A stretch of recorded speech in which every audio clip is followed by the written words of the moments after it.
This message is brought to you by the Capital One Venture X card. Venture X offers the premium benefits you expect, like a $300 annual Capital One travel credit for less than you expect. Elevate your earn with unlimited double miles on every purchase, bringing you one step closer to your next dream destination. Plus, enjoy access to over 1,000 airport lounges worldwide. The Capital One Venture X card. What's in your wallet? Terms apply. Lounge access is subject to change. See CapitalOne.com for details. Hey,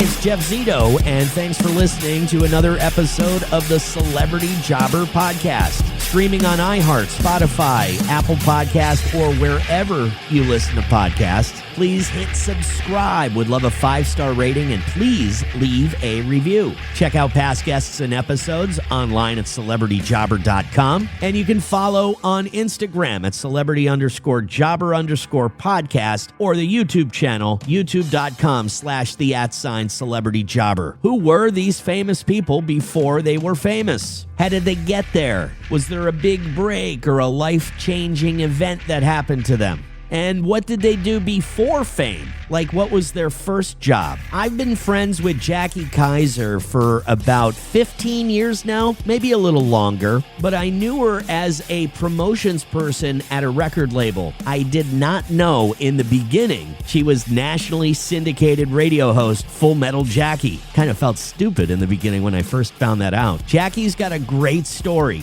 And she's got a new book called Certified, the 50 Most Influential Heavy Metal Songs of the 80s. We'll talk about all of Jackie's jobs in the music business. We'll talk about how she got started, her big break, who named her Full Metal Jackie, and how about her first job before radio. Jackie has interviewed the biggest giants in the world of metal. Artists like Ozzy Osbourne, Rob Halford, Dave Mustaine, Slayer. Who inspired her to get into the music business? Jackie Kaiser, a.k.a. Full Metal Jackie, is my guest this week on Celebrity Jobber. The Celebrity Jobber Podcast with Jeff Zito.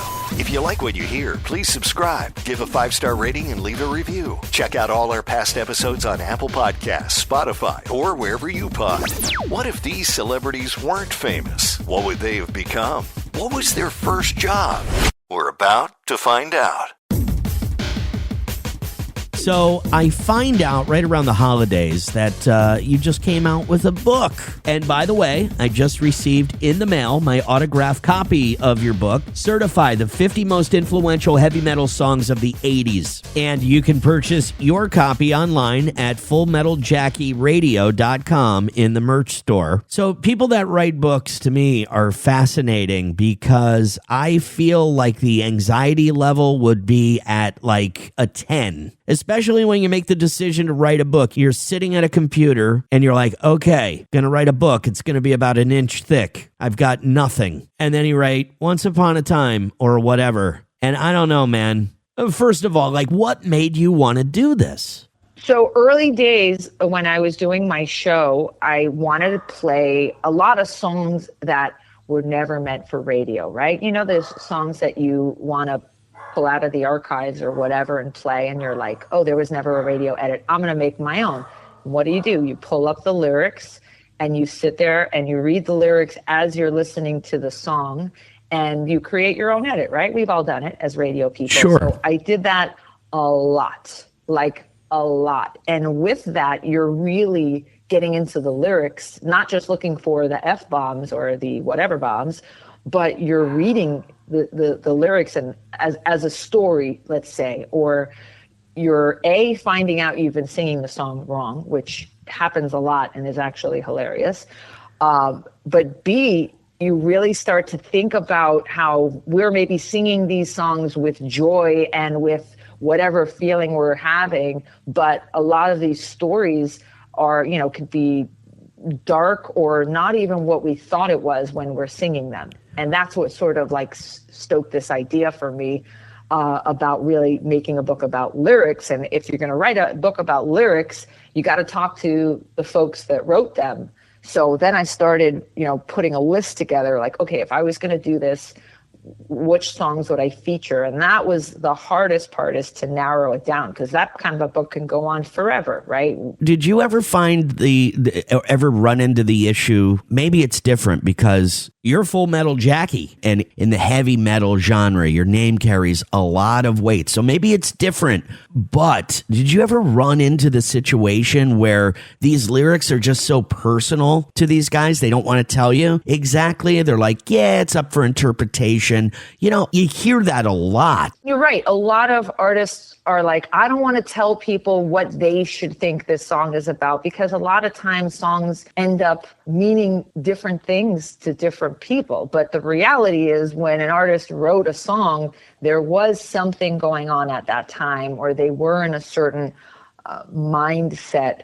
So it really wasn't just like, hi, Rob Halford, could you tell me what Breaking the Law is about? It was really just talking about, you know, where they were at that time. And a lot of these songs were, you know, they're pretty old. So it was like taking a trip down memory lane and really painting a picture about what was going on in that time, which is really what is important and what affected what they were writing about at that time, you know. But again, I just want to say that one of the biggest things that I took away from this project was misinterpretation. That's sort of like a core theme. A lot of these songs were misunderstood, right? Because let's be honest, people, you know, if they just focus on the titles or the imagery or the shock value instead of intent, you know, they really, I mean, that's why hearing it from the artists really mattered to me. The Celebrity Jobber Podcast with Jeff Zito.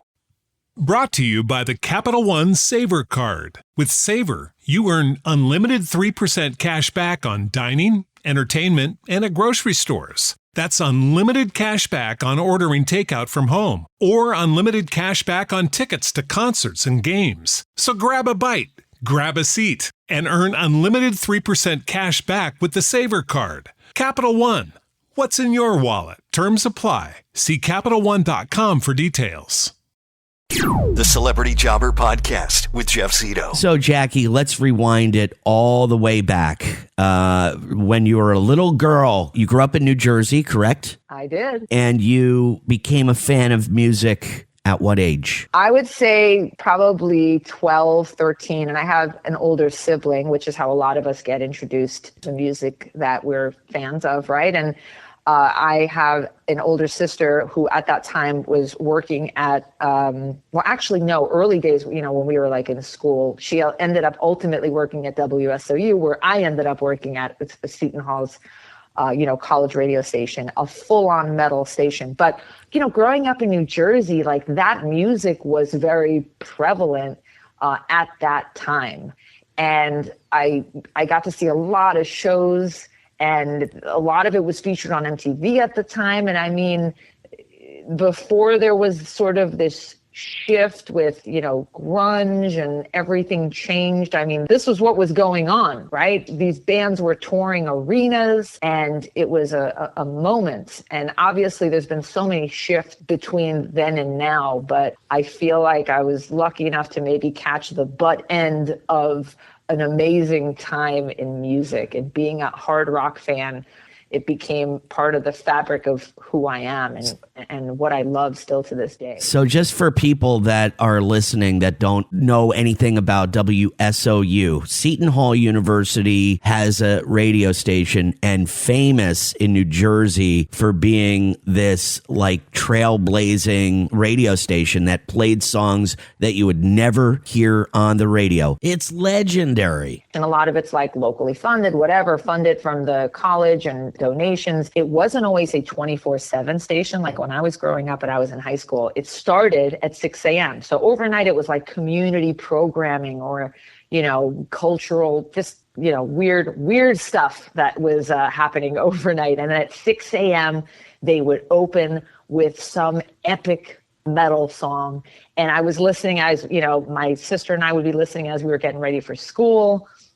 And, we'd listen on the bus. I mean, it was a metal station. It still is a metal station. And it's, you know, normally college radio stations can reach, to the parking lot of the college. Here's a station in northern New Jersey that reaches into New York City. That's amazing. That has a bigger signal than a commercial rock station. I worked at that station when it was first in a little rinky-dinky studio, and it was like reel to reel. And then we moved into a fully like $1 million location next door that was fully digital and amazing to just get my start in radio. But I'm very proud of, the reel to reel days, because I think young people getting into radio now will never know. They don't understand what it's like to do production with a grease pencil and a razor blade. So, yes, it's slicing. That's the thing. I've been making edits since the dawn of time. So here we are, this many years later. They don't get it. They have no idea.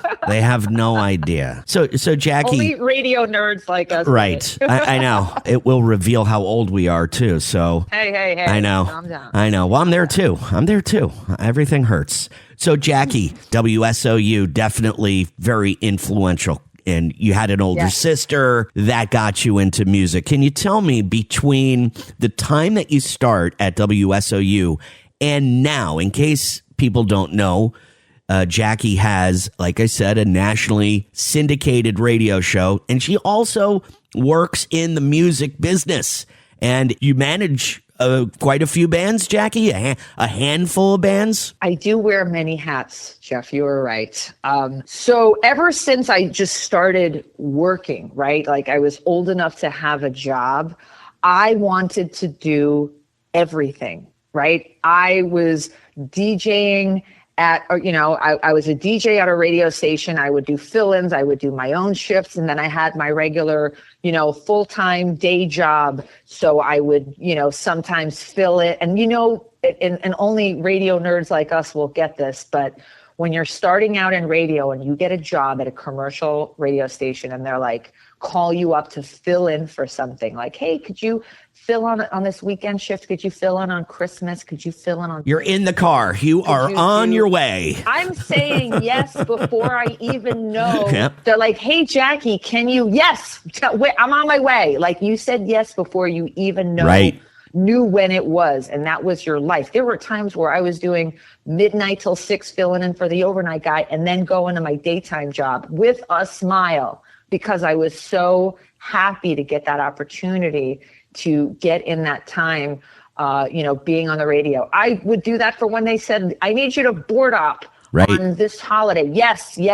I wanted to do all of it. I was happy to do all of it. And it just, started from just a huge love of radio. And it wasn't just radio I wanted to do. I was very interested in the music business. So I decided to move to Southern California, and I wanted to work for what was the biggest artist management company at that time. It was a company called The Firm that had everybody from Korn and Limp Bizkit and Linkin Park, all those bands in their heyday. So I moved to Southern California to work at The Firm, and I still was doing radio, and it ultimately, led to me doing the Full Metal Jackie show. But it's like I didn't want to pick one or the other. So here I am this many years later, and I do a radio show, and I work at a management company, and I work at a record label, and I do multiple radio shows and channels and all the things. I mean, all the things that as a young Jackie growing up in New Jersey that I only dreamed of doing, maybe one this thing or that thing. Now I'm doing all the things. So I have 12 jobs and I love them all. Sleep is for sissies. Yeah, it is. Celebrity Jobber, the Celebrity Jobber podcast with Jeff Zito. Can you tell me, like, where do you feel like there was a moment where everything kind of connected, like a big break? What do you think your big break? Because I know there's so many different levels to your career and your trajectory. What was that defining moment that you think of? I really couldn't say it was one moment, but I will say that things don't just happen to you. Yes. Right? You have to make them happen. And I manifested things that I wanted to have happen. And I think that having people say you're not going to be able to do it, or a girl's not going to be able to get a syndicated radio show, which I was told at times or whatever it was. By the way, when you tell me I can't do something, it only makes me want to do it more. Right. And once I set my sights on something, and I'm sure a lot of people can relate, I become a dangerous person because I put blinders on to everything else and I am laser focused on what it is I want to do. So when there was a radio station when I lived, I moved to Southern California, and one day the station called Indie 103.1 popped up on the air. And I remember driving in my car, hearing this station and touching the radio in my car. I touched the radio and I said, this is the station where I'm going to do a metal show. And I set out to figure out who was in charge. I knew somebody who knew somebody who knew somebody who knew that person, and hounded that person till they let me take them out to lunch. And I said, hey, and by the way, it was an alternative station. So like, why would they let me do a metal show? I don't know. But I said, hey, we are in Southern California and there's no active rock station. There's no metal station here. And yet every metal show comes to town and sells out. That means there's people here that care about this music. There's an audience for this and they have nowhere to go. So let me do a show for you and you will not have to lift a finger and you'll look like a hero. That was my pitch, by the way. Wow. And ultimately, they were like, hey, come in this week and let's see what happens. And I was on that station until they went off the air.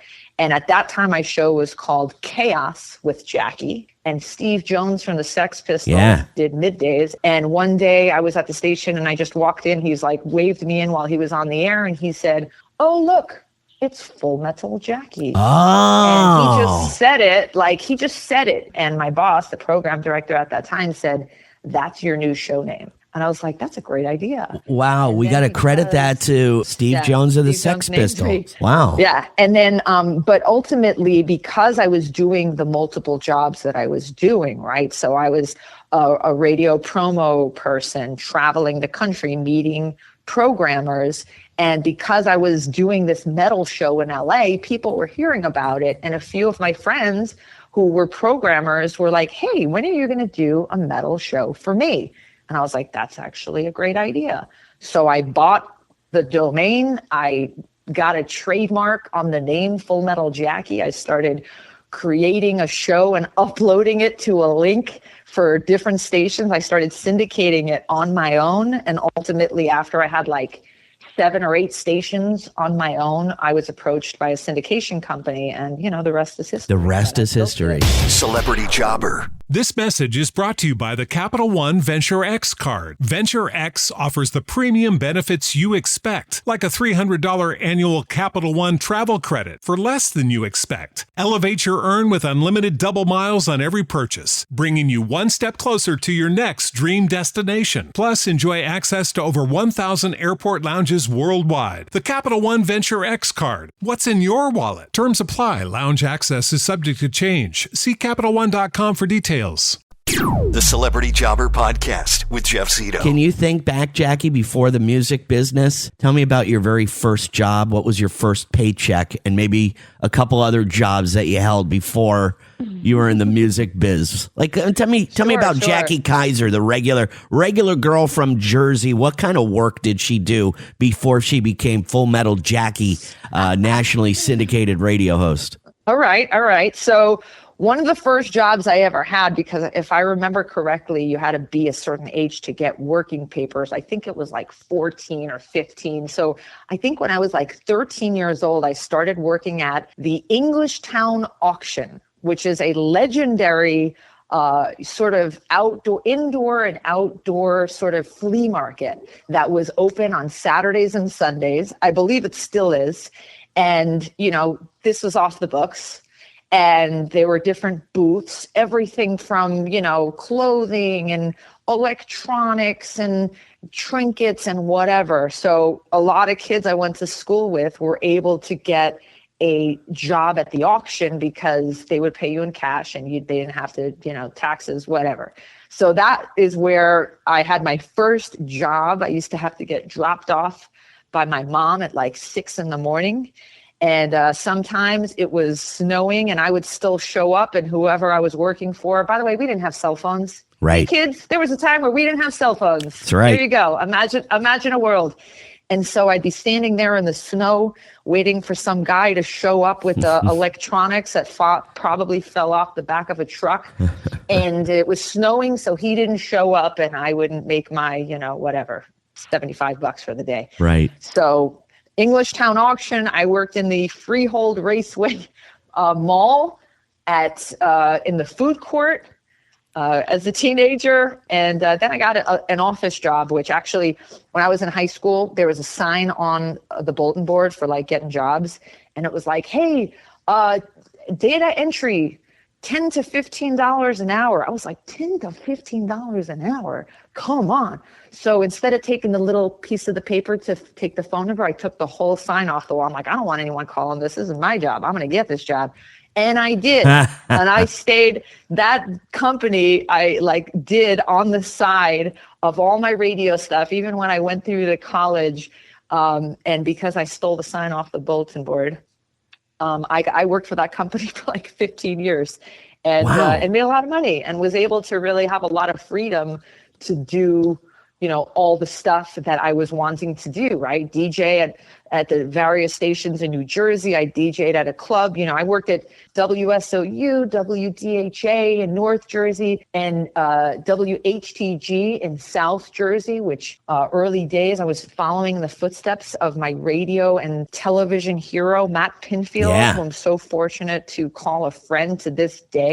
And he's been dealing with some health problems, and I'm glad to see that he's actually getting better. He's doing great, but I wanted to follow in Matt's footsteps, and he was on WHTG, so I wanted to be on WHTG. He was on MTV. I wanted to be on MTV, which ultimately at some point I did host an episode of Headbanger's Ball for my book. There was a Full Metal Jackie certified, episode. And also Matt used to be a DJ at this club in New Brunswick, called the Melody Bar. Yeah. And I was like, that's where Matt did. So that's what I wanted to do. So I DJ'd at that club. So I was like DJing at a club one night a week, doing that job where I stole the sign off the bulletin board all day during the day, DJing at the radio stations. By the way, at one point I was working for DHA and HTG at the same time. Wow. So there were days where I was like doing one shift and then driving across the state, going to the other station. Because, like I said, for us fans, or us radio nerds, we were like, I'll do whatever. Anytime you are willing to have me in there, like I'm there. Right. I'm sure you can hear my dog Bear barking during the whole interview here. So I had to ask, how is Lemmy? Lemmy is the cutest dog in the world, and I love him. And he is the bestest boy. There you go. Well, Jackie, look, the book, Full Metal Jackie Certified, the 50 most influential heavy metal songs of the 80s.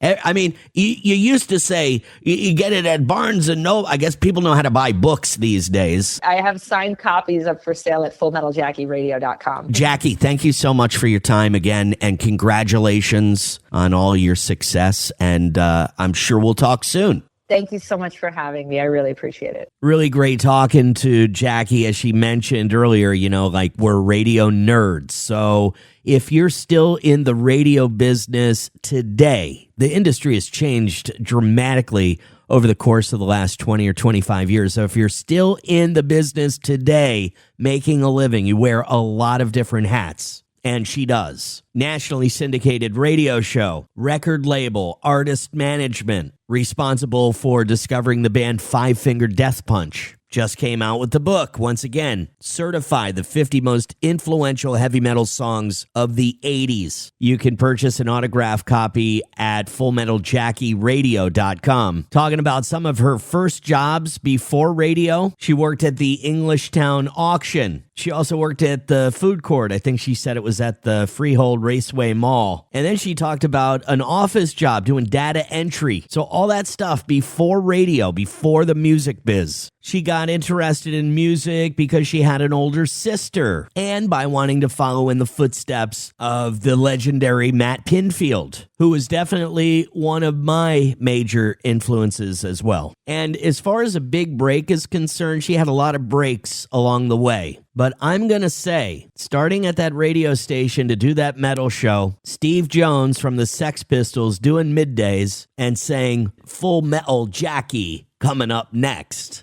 I got to say, I think that could have been a really big break for her. Organic, just happened, right? Great story. I really admired Jackie, and again, glad to call her a friend.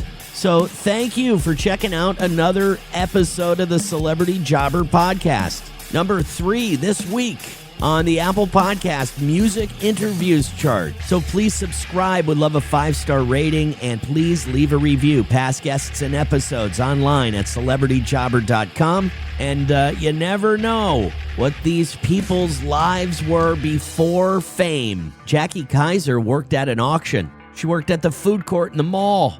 And she did data entry at some office before she became nationally syndicated radio host Full Metal Jackie. Everybody's got a story, and some great ones coming up in the next few weeks. Again, thank you for listening to another episode of the Celebrity Jobber Podcast. Until next week, I'll see you then. I'm Jeff Zito. Crashes can happen to even the safest of drivers. Sometimes this is because of situations out of the driver's control. That's where driver assistance technologies can help reduce the human factors involved in crashes. Features like blind spot intervention, lane keeping assistance, rear automatic braking, and automatic high beams all have the potential to save lives. And one of those lives could be yours. Learn more about driver assistance technologies at nhtsa.gov/driver tech. Paid for by the U.S. Department of Transportation's National Highway Traffic Safety Administration. Brought to you by the Capital One Saver Card. With Saver, you earn unlimited 3% cash back on dining, entertainment, and at grocery stores. That's unlimited cash back on ordering takeout from home, or unlimited cash back on tickets to concerts and games. So grab a bite, grab a seat, and earn unlimited 3% cash back with the Saver Card. Capital One. What's in your wallet? Terms apply. See CapitalOne.com for details.